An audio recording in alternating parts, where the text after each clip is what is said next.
Okay, Heather just moved from San Francisco to Singapore. So we're going to talk to her a little bit and find out why she did it and her experience as well. So you saw some robbers Yeah. robbing something, Yeah. and you were 3 meters away from me, but then I saw the guns and I saw Yeah. the guys. If I saw them, they definitely saw me. okay. And the way shootings happen in the US, a lot of it's just random. They'll see a person and then boom. So Yeah. What kind of guns were they holding? I don't know. Was it It's like a short one. It's like maybe a pistol. like a single-handed gun? Maybe, yeah, I think so. And you know for a fact that they just came out from robbing a place. I think so. They're holding stuff. Like definitely wasn't theirs because they were sprinting. Okay, so they're running away from something. Yeah. And you were afraid, like, you saw them and then you could recognize their face, they could just shoot you. Yeah, and I was standing in the middle of a courtyard. I was like frozen with fear. Like in that moment, that's when I saw my life pass before my eyes. You said in a couple seconds, you could literally see from when you were a baby growing up. Could you describe a little bit about that experience? Yeah, I mean, it was mostly just like colors and feelings and sounds and just like a deep sense of like, oh my God, am I going to die right now? Is this where everything ends? And Okay. I kind of accepted my fate too. It was like, I guess this is it. I guess this is where my life ends. So there was this moment at the point when you saw the robbers, like Yeah. you thought to yourself, if this is it, this is it. Yeah. And you were saying you already had plans to want to move to Singapore. My flight was booked for the week afterwards. So When you say booked, you mean to come here permanently or for holiday? to come here permanently. So what triggered you? I mean, of all so many countries, why Singapore? Yeah, so me and my husband were both working in San Francisco for the past like 6-7 years. And we took a trip in 2022 going back to Singapore, also visiting Bali. His work visa to come back to the US was blocked. Oh, okay. So he wasn't able to leave Singapore and come back home with me. Okay. And we were doing long distance for a good 6 months, longer than that. And I Okay. decided, okay, now's the time. Like I'm 28, I'm young, I Yep. can move. So yeah, I decided to move mainly for love and then secondarily safety and all these other issues. Did you consider Bali as well? No, No. the market's too young. When you come to Singapore, right, how Yeah. is the job hunting scene like? Job hunting here is quite difficult. I think I was approaching it in the wrong way though, applying mainly online instead of trying to go out there and meet people. I think my particular angle is interesting because I have 7 years of experience in Silicon Valley in the tech space working as a researcher. And I noticed Did you make a lot of money because 7 years in the tech space, in the heart of where technology thrives, SF, everybody knows that, and you are so young. That's why I picked tech for the money. For the money, Because I studied right? architecture, What kind of money were you making? Like 6 figures. 6 figures. Yeah, by my second year out of college, yeah. You do know that in Singapore it's very hard to achieve 6 figures at that age. So are you okay to make that compromise in terms Well, of the goal with you know, Singapore is to start my own business. So start out getting a job first, and then later on, what my kind own of business. business are you hoping to do? Something in tech. That's why I called my TikTok channel Unicorn Heat. The unicorn wasn't for the unicorn animal. I was Okay. thinking about startups, how they're unicorn and they IPO. So that was my inspiration. Right now you're trying to get a job in user experience. Yes. Is that as a in researcher? attempt to understand how things works before you start your company? No, honestly, it's an attempt to get a job so that way we can get a loan. That way we can buy a house and actually get more settled in Singapore. Because if I run my own company, it's not going to be profitable yet. So getting a job is the way first. So your main intentions is to secure your own property first. And just now you were telling me you prefer 99-year property over freehold. 99 or 999 over freehold, yes. Well, it depends on Okay. the complex. So there's certain factors I look at, I think are good to look at, is where the school districts are. So is it close to that? Is it close enough to the MRT that it's walking distance? What's around? So if there's a lot of HDBs and freeholds around, then it helps stimulate the market. But if there's not that much HDBs and the government's not investing in it, like for example, if you look at Balestier, I see there's a lot of freeholds, Yeah. but I don't think it's a good place to buy. Actually, that's a very interesting observation. Balestier is a very interesting district because a lot of freehold properties, the So prices many. are very Yeah. stagnant. Yeah. Do you know why? Because there's nothing to back up the high price point. Okay, so this is a very interesting learning topic for you as well as the viewers. Now, every district has a characteristic, and these characteristics they develop over time. So in Singapore, the properties that generally do not perform well, regardless of freehold or 99 years, they usually are sitting on very small pieces of land. So the land that the condo is sitting on is very small, which limits the length of the swimming pool, the facilities, the landscaping. So all these things, they matter. So the prices there are generally stagnant. This is one of the many reasons. I see. Yeah. Some of the reasons are more sensitive. Okay, I'll give you another example, right? So, you know the entertainment industry. Yes, red light district. Yeah, the red light used district. to be a red yeah, light something like district. that, right? Yeah. So, people from those red light district, they prefer condos with no security guards. Oh. Yeah. So when the condo is too small, the piece of land is too small, they try to reduce the maintenance fee by kicking out the security guard. Ooh. Yeah, so then over time, people who want to live in a private apartment with very little security will start to, then it becomes a characteristic. Oh, I see. Yeah, so that's kind of what Balestier is like in Singapore. Oh, I didn't know this. Okay. Do you think it's expensive, properties in Singapore? Yeah, very expensive. Especially when you compare the prices in 2018 or 2019 versus now. I saw it's just like exponential. It's crazy since the pandemic. Yes. I'm wondering, like, looking at Q3 and Q4, do you think the prices are going to go down next quarter, or do you think it's going to stay relatively high? Because what's backing up these crazy prices? Do you know? No. I think it's interest rate. Oh. Because in 2019, interest rates were 1%. Oh. And 1% means it's very cheap to borrow money. So a lot of people borrow. Or a lot of here, people just borrow money to buy the dream property. But right now, interest rates are at like 4%. So it's very high right now. I think it depends very heavily on the Feds. If they make money cheap again by making it easy for people to borrow money, then there is a good chance. So you want to buy a property. Yeah, that's the goal. Why but not? Ideally rent for a year so we can better understand the Singapore market since we're still new here. Yeah. So which part of Singapore do you like right now? Like you've been here for a while, you've been traveling, you live in a certain area. Do you have a preference? We go down to Orchard a lot. So you like Orchard? But it's very expat, it's very touristy. Yeah. We started going down to Queenstown and Alexandra area, which is Okay. also nice. Okay. I like East Coast Park area a lot. Okay, so would you want to live there? Right now, I'm honestly open, like looking at West Coast, East Coast, Central. Probably just not like Upper Singapore, like Woodlands or... Why do you not want to be in the outskirts? Because then it's too far to come down. Would you be comfortable buying a property where you know the value of the property cannot appreciate faster than the cost that you've put into it? Probably not. Probably not. Yeah. The fun fact for you, right? Because I saw one of your TikTok videos, you did a video from an architectural perspective on Marina 1. Marina 1. Now, do you know that that particular condo hasn't been very profitable? So because you're architecturally trained, right? You would appreciate if the place is built in a certain way. Yeah, I appreciate the design. You appreciate the design. That doesn't make it really functional and doesn't make it like a good investment. It's just beautiful. I kind of look at it kind of like art. I wouldn't necessarily say it's a good investment. So would you go for art, like a place with nice design, but the value is not fantastic? Would you? No. You wouldn't? No. So it's still practical over emotional? Yes. I'm not at that tax bracket yet. Okay. You talk about safety. You said you have a friend being held at gunpoint. Yeah. Can you tell us more about that? I wasn't there. It was my friend experiencing it. This was by my college, University of San Francisco. And so there's 2 campuses. There's a lower campus and an upper campus, and he was held at gunpoint in between those campuses. It's a little neighborhood. So a lot of old people live there. Very safe. It's supposed to be very safe. There's a lot of campus security, but it still happens. What do they want from him? Like, did he want to rob your friend or something? Yeah. Money, phone. What if you don't have? I don't know. You're saying, right, these people can literally make a lot of money, not just make a living, make a lot of money by doing this. I think so, yeah.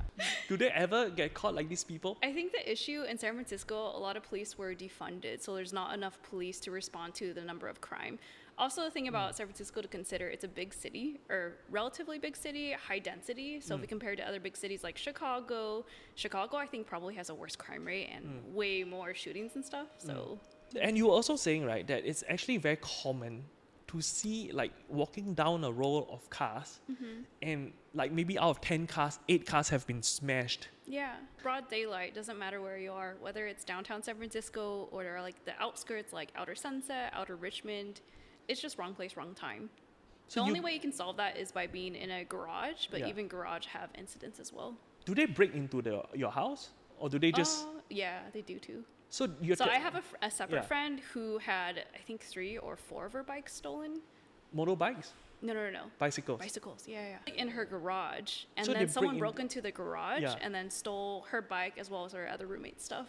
I'm not sure what else was stolen, but yeah, that happened to her 4 times for like maybe 5 years, I think. Yeah. Is it corrupted over there? Yeah. San Francisco has been on the decline for a while. This Yeah. isn't new. Yeah. Like, if you go to San Francisco from 2001 to 2004, also bad. I think it's just gotten a lot worse since the pandemic. So is it because since the pandemic, people lose their jobs and they feel like they have nothing to lose anyway, so might as well? I think there's a lot of desperation. Another factor is before the pandemic, a lot of people in tech, some people were already hybrid, so they go in maybe 4 days and then work from home 1 day. Yeah. And then a lot of tech companies were like, you can work from anywhere. So Yeah. when they said that in like 2020 and 2021, a lot of people moved out of the city and a lot of people don't want to come back to work. And so because of that, all these small businesses don't have as many people as customers, right? Yeah.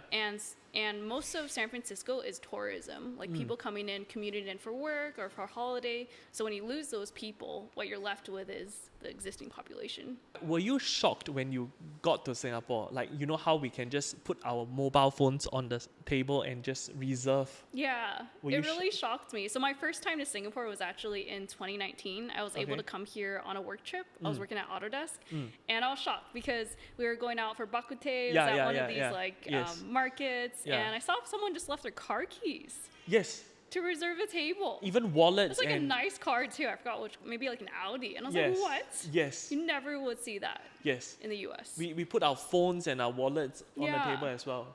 You know, Or a sometimes... little tissue pack. And Yes. I'm like, oh, we can just move that. And then someone's like, no, someone's already saved that. Yes. What? With a tissue pack? Yeah. Renting in Singapore, right?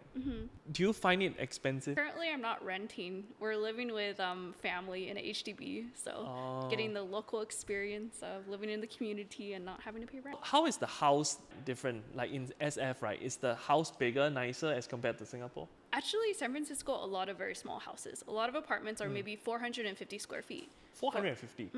1 bed, 1 bath. That is very small. Yeah, very small. And is it Especially okay? all the newer developments, like 2017, 2020, all the latest ones. Very, very tiny. If you want a 3-bedder, maybe it's like 1,000 square feet. And then you're paying over, I mean, I don't know the recent numbers because I haven't been in San Francisco for a while. Maybe it's over 10K a month for rent. 10,000 USD. So a that's, month. I don't know how much in Sing. Maybe 13,000? But how big of a space are you getting for? Like 1,000 maybe, or less than that. Oh my god. But then mind you, food is expensive. So like a coffee will be like $8. 8 US. Yeah. Damn. Or maybe $6. It depends where you get it. But I noticed in San Francisco, they Yeah. added a lot of extra taxes since Yeah. the pandemic. There's like employee mandate, there's a sales tax, there's so many taxes. And then also in the US, you have to tip. So you go out to dinner, Yeah. you're expected to tip like at least 18%. At least. At least 18. And if you don't, do they Sometimes judge they'll come you? after you. Yeah. Like literally? They'll be like, hey, why you not give more? Wow, man. Yeah, and it's also bad service. It's not like you're getting good at service. So the service level in over there and here is different. Yeah. Do you know how much it costs to buy a property in Singapore? Since you said you wanted to buy. Probably the cheapest ones are 800,000 for a 400 square foot. But are you okay with living in a 400 square feet? No. So what is your ideal property? For just me and my husband, probably 800 square feet is fine. So like And our dog, yeah. a 2-bedroom. 2 better, yeah. Okay. Do you know what is required to buy a property in Singapore? I mean, 800,000 is the total price tag, right? There's Do a you- stamp duty. Yeah, there's a stamp There's duty. the agent fees. No, there is no agent fee. Oh. There's no agent fee. Wait, Yeah. you put 1% down and then there's another 4% and then... Okay, so in Singapore, the- right, it's 29%. Oh. So if you don't have 29%, you cannot buy anything. Yeah. So in Singapore, right, the down payment is 25%, the stamp duty is 4%, and the rest would be loan. Yeah, then you start paying your monthly mortgage.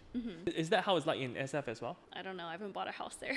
Also, you've never explored like how much it costs and the formalities. Okay, I have an incident to share. Yes. So I almost lost my dog. You almost lost Almost it. lost my dog. Okay.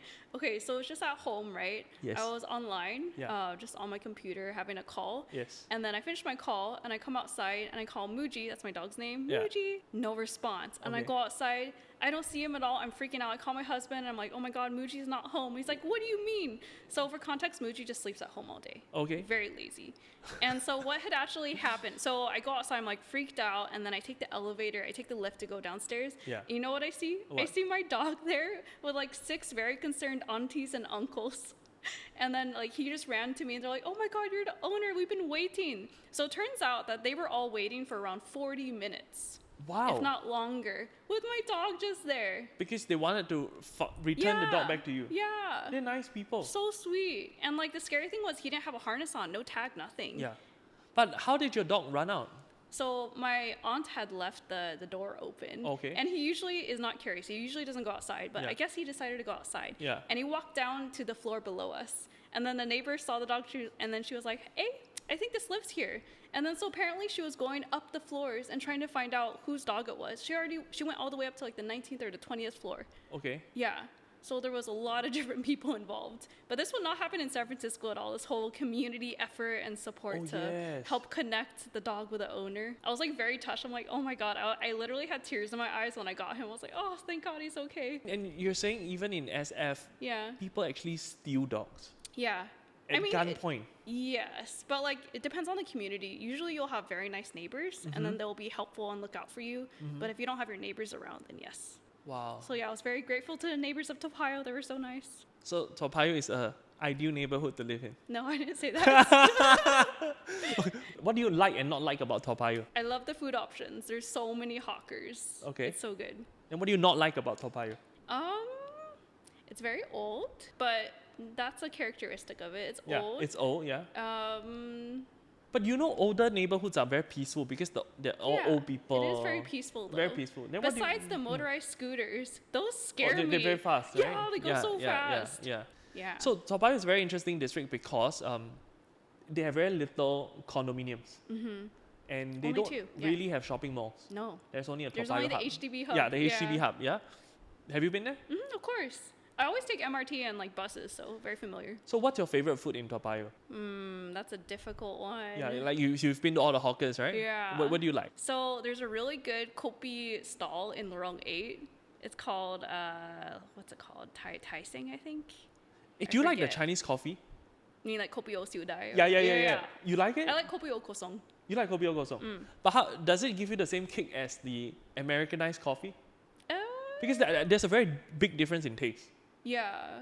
How does Because it? Singaporean coffee Yeah. use Robusta, right? Yeah, Robusta beans. I don't know what kind of beans. In the they use. US, they use a lot of Arabica. Yeah. Arabica has less caffeine. So I like the Robusta beans. It's stronger. You're telling me you feel that the Chinese coffee is stronger? Yeah. I feel different. Oh, really? No, I feel like the No. It depends who makes it. Yeah, like this is Starbucks for example. Depends on which uncle. You have to go for the one that makes it really strong. So there's a very good one at Lorong 8. Yes. Okay. What other food do you like? Mi Hung Gui. It was one of my first videos that went viral. Oh, you like bee hoon kueh? Yeah, it was this Okay. ban mian shop, and Yeah. I really like it a lot. You really Lorong like it? 5.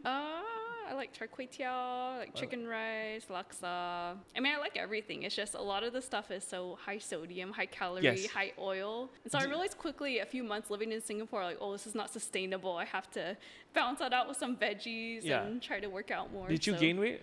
No, Even with all the diet, it was fine. it's fine, yeah. I think maybe because you're 28. Maybe, yeah.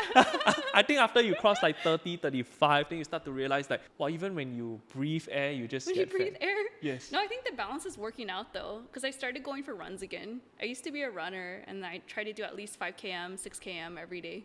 No way, you do 5 km every day. Yeah. How long does it take to do 5 km? If I'm going nice and slow, 30 minutes. You run 5 km in 30 minutes? Yeah. And that's slow? Yeah, that's like That's a very comfortable fast. pace. You have to build up to it, but yes. I started out only doing like 1 km or 2 km, and I'd be very winded because it's so hot here. But I realized like this is the sacrifice to eat good food, also have to work hard. Are you a Kiasu person? I don't know what this means. You don't know what's Kiasu? No. Okay, that means you haven't been Singaporeanized. No. So not yet. Kiasu is a characteristic that most Singaporeans would have. Kiasu basically means that they always want to be the first Oh. in everything. Oh, I see. Like at the end of the movie, they want to be the first to get out. Oh. They want to be the first to drive out of the car park. Like first in everything. Oh, I see. I see. Do you have that in you, that competitiveness? Not at all. So you're okay being last? Um, Like let's say you go watch a movie. yeah. You're okay to be the last person to leave the I cinema. wouldn't be the last one, but I don't care to be the first one. Like, why does the number matter? Yeah, that's how I feel. But I was raised differently. So growing up, I was homeschooled Yeah. until I went to high school. Yes. So my only competition were my two older sisters, Yeah. but we were all at different grades. Yeah. So I grew up and didn't have any like reference point of, oh, I need to compete to be number one in something. No. It was just, So that is not in you. yeah, and I studied architecture. I saw all my classmates either go for architecture and beyond, Yeah. and I jumped out. I Yeah. was like, no, this is not for me. Okay. And even in my tech job, no one has the same background as I do, so I'm kind of used to not being in any lane. Okay. When you have kids down the road, and it's a Yeah. big thing in Singapore, by the way. Yeah. Like parents would want to send their kids to branded school. Do you have that To sort of branded branded schools?